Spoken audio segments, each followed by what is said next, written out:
Hello, everyone. I just saw something on ESPN that I'd like to talk about called Baltimore Boys. I didn't see the whole thing, but I did catch a little bit of the end of it, and then apparently it was repeated, and I caught a little bit of that. But they had Mugsy Bogues on there. I think he was like 5'3", and he was saying that it was unprecedented from Dunbar High School in Baltimore,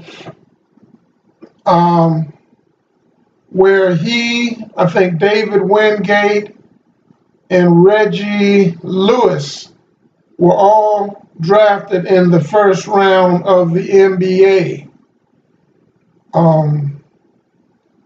Let's see. Now they mentioned that Mugsy Bogues was 5'3". Now I knew he was short, but I didn't know he was quite that short. There was a player named Calvin Murphy in the 60s that they said was 5'9". And of course we have, I forgot the guy plays for the Boston Celtics, a big time scorer. I cannot think of his name, but the Celtics player who maybe he's 5'6" or 8" or something, I don't know. But basketball is generally a tall man's game. So they talked about, and now I remember Bob Wade. I remember that he had an outstanding record from high school, but I believe they said he went 59-0 over a couple of years. Well, let's see. Well, I was about to say a couple of years, but I don't guess they play that many games a couple of years. But at any rate, that he had a long undefeated streak over at Dunbar. Now, people usually hear about, at least years ago, Power Memorial, which is where Lou Alcindor, who became Kareem Abdul-Jabbar and is still currently the all-time leading scorer in the NBA. I forgot how many championships he's won. He had one with the Milwaukee Bucks. I'm trying to remember if he beat Baltimore Bullets in 4 straight games. They beat somebody 4 straight games. And an older Oscar Robertson was the guard then. And of course, Westbrook had just recently broken Oscar Robertson's record for the most triple doubles in a season that was set in 1962. And at one time, I believe Oscar had the all-time assist record. Now, I think maybe John Stockton of the old Utah Jazz with Carl the Mailman Malone because I'm going strictly by memory, may have been the one that broke either that or Magic Johnson's. It was probably Magic Johnson because Magic Johnson eventually had the record, and of course his career was cut short when he had the whether it was HIV syndrome or whatever, his career was cut short. So they said that Bob Wade had taken the team to the NAACP or NCAA, the basketball tournament. And I remember that he was a solid coach for a while. I think it seems like he had eventually started losing, but I think, well, they mentioned that he got there to the tournament, and then the following year he got in trouble for violations. And I remember at the time a big issue was made out of he got in trouble for giving a kid a ride, and it just seems so petty. Now they said he also gave some kids some clothes. Now I don't know, that, if it was wrong, it was wrong, but it seemed like they nitpicked him, and they didn't say whether these were extravagant clothes, because like these ball players for the colleges are not getting paid for that. They're getting a scholarship, but the schools are raking in a tremendous amount of money from these players, and a lot of them may not have basic clothing. So at any rate, they said that, because this was not that much publicized, I remember, about the clothes, but even in this documentary, they weren't saying it was anything extravagant. They just said it was clothes. And then they said they was giving this kid a ride. Now they said to junior college, which is a little confusing if he was playing for Maryland. But yeah, so Bob Wade was fired. And then Mugsy Boogies was talking about how much respect that he had for Bob Wade. And of course, Bob Wade got in there after the death of Len Bias, who was drafted by the Boston Celtics. And I believe eventually the news was out that they said he had tried cocaine just one time. Now, I don't remember if at one time they just said he never took it, but I think they did. And then maybe they started saying just that one time. But there was a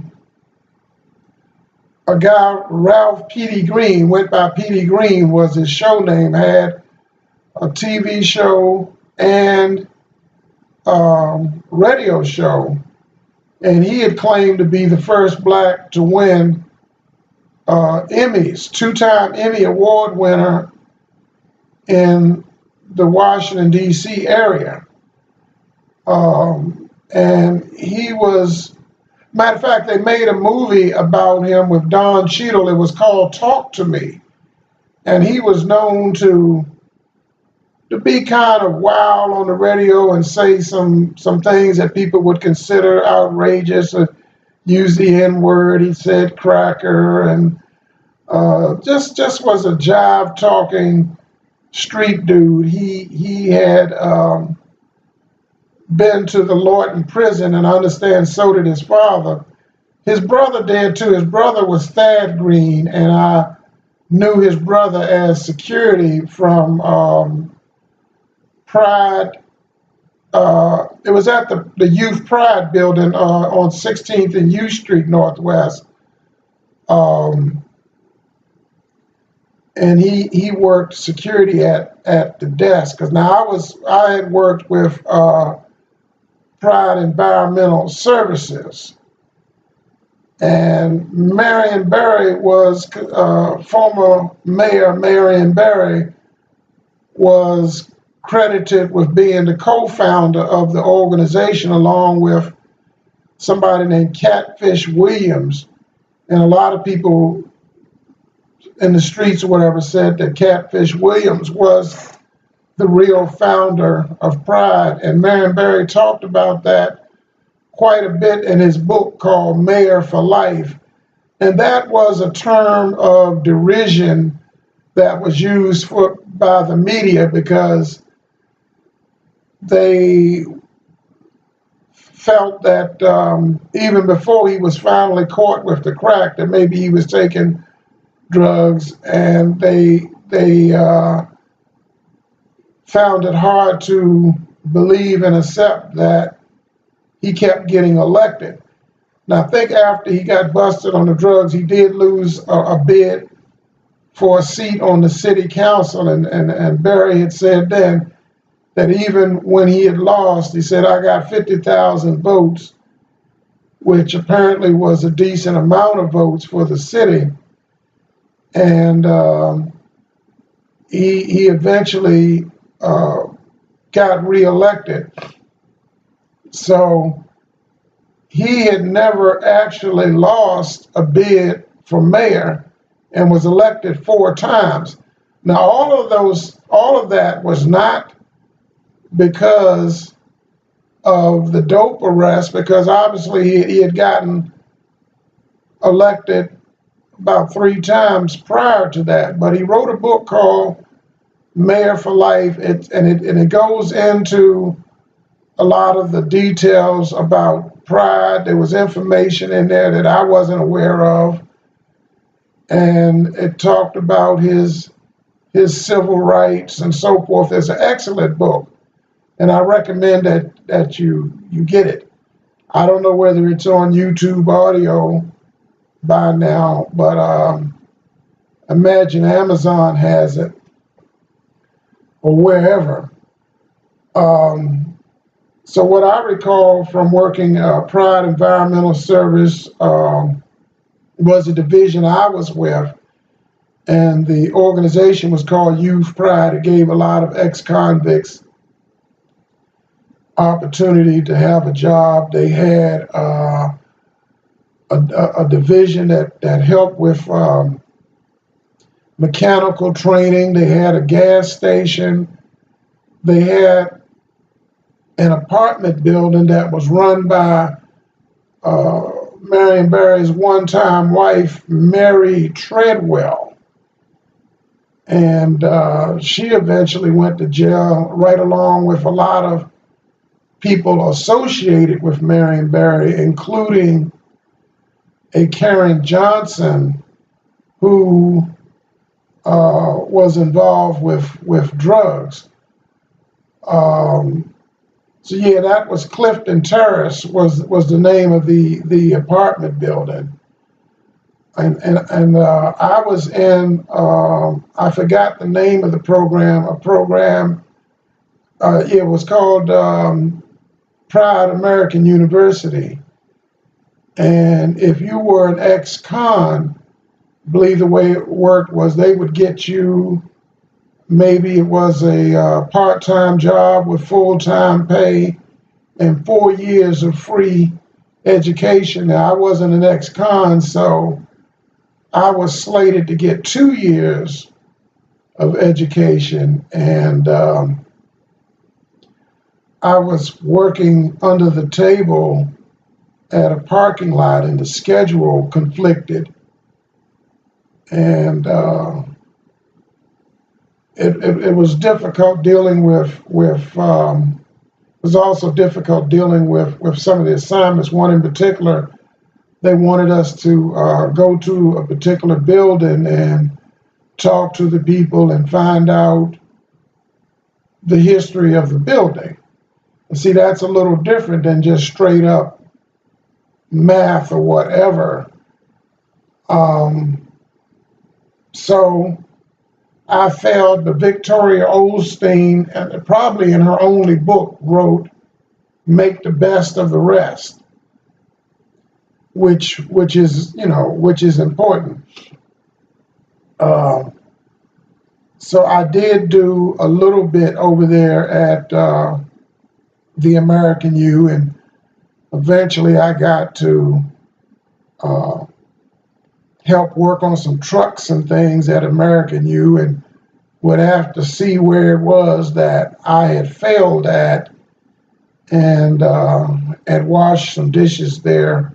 Also, there was a movie with Kid and Play where they were in the dish room, and I'm trying to remember if they were trying to move up in life or whatever, and they were in the dish room. But that's over with now. Let's see. So then in the and I know I've been criticized for getting off topic when I deal with these things, but now David Wingate was one of the three that went to the Dunbar and made it to the NBA, and then they had Reggie Lewis. Now, I believe David Wingate had played for Georgetown under John Thompson Sr., and I believe Reggie Lewis did also. But they were saying how he eventually died of a heart condition, and then there was a question about whether he had used drugs, and apparently, or from what was said, was that he had tried it once long ago, and then they said it was a particular type of heart condition that maybe just once, twice drug use many years ago would not justify why he died of that heart condition. Now, Mugsy Boogies, they were showing how, I believe it was with the Hornets team, and they were playing against the Celtics. Now, Mugsy eventually came and played for the Washington Bullets or Baltimore Bullets, whatever it was, and they had a 7'6" African named Manute Bol, and the people wound up laughing at the Washington team. I think they might have still been getting into the first round of the playoffs, or at least having a winning record at that time. The now Washington Wizards are now a solid playoff team. But they would joke about they had the tallest player and the shortest player on the same team, and that was a joke. So I caught a little bit of, I think they repeated the ESPN Baltimore boys. Apparently that was a repeat. I caught a little bit of that, but I was familiar with Mugsy Boogies and Bob Wade. It was extremely highly publicized when Len Bias had died of a on the court, and it turned out to be cocaine related. That was super publicized. But so anyway, at the start of the next one, they had some guy named Sean Harris. I guess he made it to the NBA. They were saying like he was an A student. But then they showed a clip of Jim Brown talking to the young people, and oddly enough, there were not that many youngsters in the audience, but nonetheless, he was talking about, he said, you don't see crime in Beverly Hills. He said, is that because they got money? Or he was talking about the attitude and something about who knew their fathers or something another. But people are calling Jim Brown a coon and asking why would Donald Trump talk to Jim Brown, but yet it's been pretty well known that Jim Brown has done a lot of work with the gangs, the Bloods and the Crips, and here they were showing him talking to some young people. Now, a person of Jim Brown's stature could probably charge more than maybe a high school could either afford or would want to pay him for speaking. And I think the same thing is true of Ray Lewis. You go on YouTube, you'll see Ray Lewis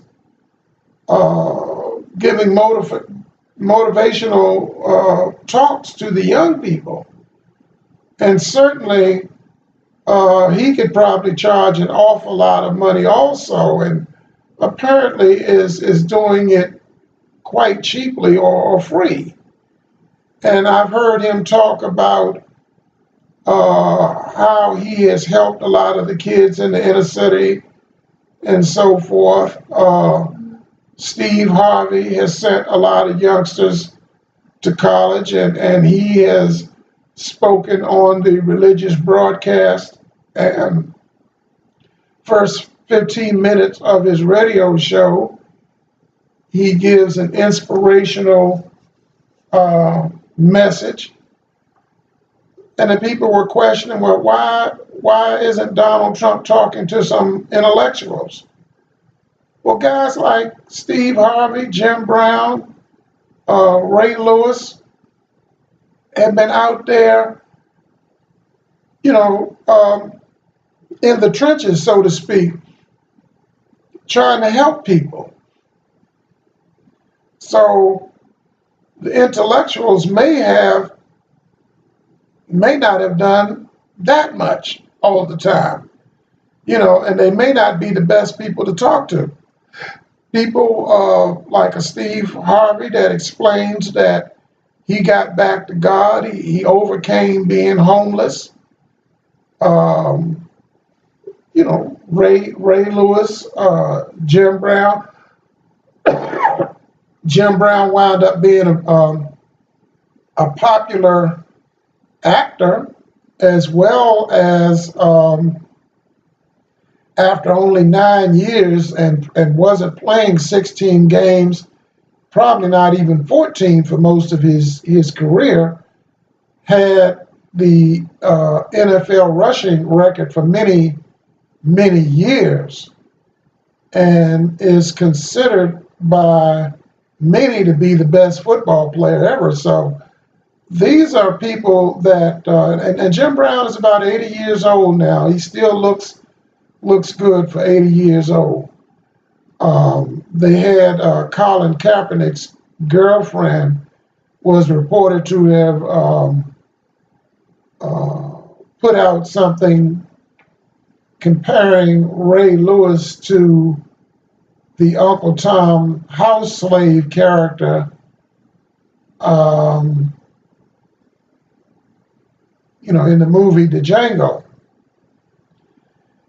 And some people will say, well, Uncle Tom is the wrong word because that wasn't what the character in Harriet Beecher Stowe's book was about. But Harriet Beecher Stowe does not own that word, and this is what, rightly or wrongly, the word has been evolved to refer to an obsequious black man, obsequious to whites, to use the big word of the day. And speaking of that, I did a video documentary. I think if you go to my channel and click what they call it, view all, load more, you can get my talk on a documentary on Mark Twain. I also did a 30-30 New York Knicks, which dealt with the New York Knicks championship years. I have numerous boxing videos for any sports fans out there. Let's see. Oh, now I would like to touch on some of my little personal problems. I do that a lot of times. I try to deal with mostly my subject matter. A lot of times I have notes, but this time I'm just going off of memory, and I did get sidetracked. I hope you're still with me. But I had went to a charity, the Bread for the City, a dentist, and he was saying, well, we like to stabilize people and then get them to see somebody else. And I thought, well, he had said that he talked to the head of the medical department, and he later revealed that he had looked up my records. Most any place would do that, but the lady at the doctor, who happened to be white, and this dentist is black, and he was saying, and she had told me at the time, because I had history with her, it wouldn't be fair to force me to leave my current medical situation in order to just see the dentist. And he said he was going to talk to her again, but I said, so you went to her? Well, no, that's not exactly how it happened. And all of this time, if it hasn't come up, why all of a sudden would it come up? It just looks like this is his doing, and I could be wrong about that. I don't. She was the one that had said that because I had history with her, that she would allow me to see the dentist. It certainly wouldn't have went on for 3 years, and even Dennis even said, well, nobody has been here for 3 years. Well, that's because the lady was giving me a break, obviously, and it looks like he has a problem now. And I explained to him, when I became eligible with Medicare, I do have a visual disability. At that time, I was told that I was not welcome there, because they help people without insurance or with the DC Health Alliance. So I was pushed out the door, and I told this dentist that. So, and he even made a joke about, wouldn't it be great for you to just sit there and wait for my call? Then he said he was just joking. So he said he would call me either that same day or early the next day. We'll see. And that's why I was trying to figure out how I could get some information in case, for whatever reason, he doesn't call. Let's say he gets busy, he forgets. He may even wind up calling if I'm not here, just saying, well, Dr. M calling, and not really giving me any information. But that was very upsetting to me. I need to, not let that upset me. A lot of the places that help, that say they have sliding scales, will still charge you a substantial piece of money, especially if you get a disability check like I do. That's pretty decent. But that can be a substantial expense. Now, I have heard of dental insurance, and I told the dentist, I said, look, I'd have to pay $30 to $50 if I got an insurance. Hopefully it would be that cheap, plus whatever the on-site dentist might charge. And maybe that might be the route to go, because I told him I was thinking about returning to their medical facility anyway, but I don't want to be forced to do it, and in order to see the dentist. So that's just a little bit of my little personal stuff. There are other places, because I had asked them, I said, well, a lot of them have sliding scales. Some of them are going to make you see their primary care doctor before you see them, which can be inconvenient and problematic. See, because Medicare does not basically cover dental. I've called them, and some of them will talk around in circles, but that's what it basically boils down to.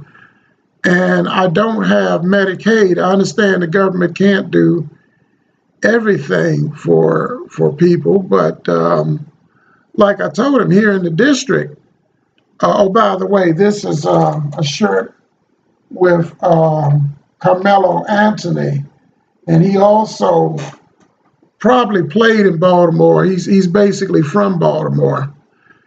I think he has a Puerto Rican parent. But you know, like I've had a place before say, well, go to Howard University. Well, I think they want at least $35. Um, it wouldn't be cost effective. So I'm liable to, if he doesn't hang up on me, if I do happen to catch him calling, um, you know, basically just let him know how disappointed I am in the situation. But I basically explained everything. It didn't seem to budge him because the head of the medical people there had given me this permission. So even if she would basically like to continue to help me, sometimes people on the same team don't want to go against each other. But I'm tempted to make an appointment with her just to look her in the face and see what her side of it is. But I'll figure it out. Thanks for listening. I hope I haven't been too long-winded. If you do like the video, why not just click the like button? Leave a comment. Sometimes I'll get comment where somebody will say, that they enjoyed the video, but they haven't clicked the like button. I don't know if they post me to any of their social media, so I would urge you to subscribe to do that, and I'm out.